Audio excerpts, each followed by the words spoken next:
Oh, well, I was over the moon. I couldn't have been happier. It was something I'd been working for almost 25 years. I'd expected we would win, probably narrowly, which was the result. But yeah, it confirmed all my hopes and met all my hopes. I was ecstatic. I went to bed a very, very happy guy.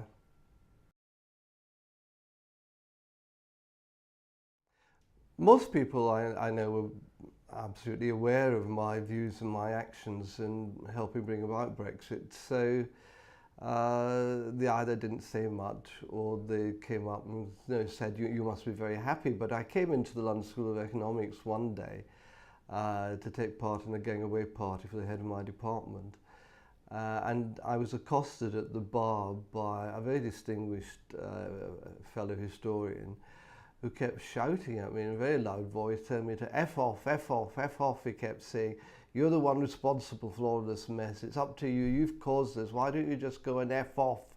And it took me about 15, 20 minutes to calm him down and get a drink and mingle with the other guests in the party. I was really quite taken aback. I hadn't expected it.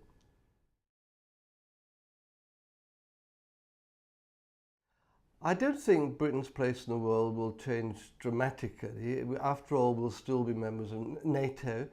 We'll still be members of the IMF, the WTO. We'll still have a place on the Security Council of the United Nations. We will still be helping America and Europe in global defence.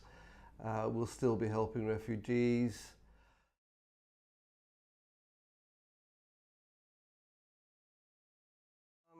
Well, certainly in Scotland, which is as far north as you could go in Britain, they voted to remain in. So the Brexiteer vote in Scotland was about 38%.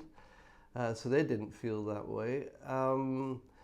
London itself, well, in London itself, 40% of Londoners actually voted for Brexit. So it wasn't the overwhelming majority of people in London who were part of an elite and wanted to stay in the EU. 40% actually wanted to leave the EU. In other parts of the country, I'm not sure Manchester, Liverpool, I think there may have been a majority remain there.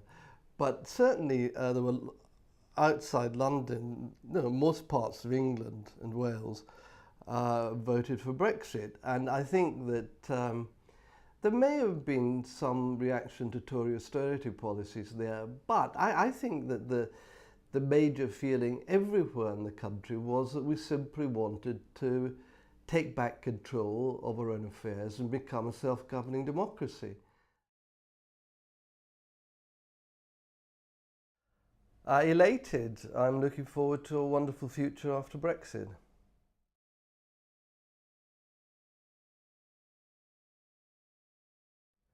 Well, as a kind of final conclusion, I'd like to say, Britain's had a fairly glorious and successful history as an independent, self-governing country. She's had victory in nearly all her wars. She's developed a welfare state. She ended the slave trade. She pursued free trade around the world. There was no need for her to enter the European Union, which in itself I think is un-European and unhistoric, but that's a different question. If Great Britain, after 200 or 300 years of being a world empire, could give up her imperial possessions and exit from imperialism and colonialism with no damage at all. I mean, unlike France, which had fought two bitter wars trying to win back Algeria and Vietnam, the British were quite happy to surrender their colonies and their other dependencies. And most British people had very, very little idea that the empire was there or what it meant. We sailed through with no political disturbances at all, and that was after 200 years of empire. The idea that after 45 years of tangentially being members of the European Union, after all, we were outside the Schengen Agreement and we were outside the Eurozone. The idea that, after 45 years of, being part of what was really just an association with a few regulations plus a fisheries and agricultural policy, it's not really going to impinge on British history at all. 20 years from now, we'll have forgotten all about the European Union if it still exists.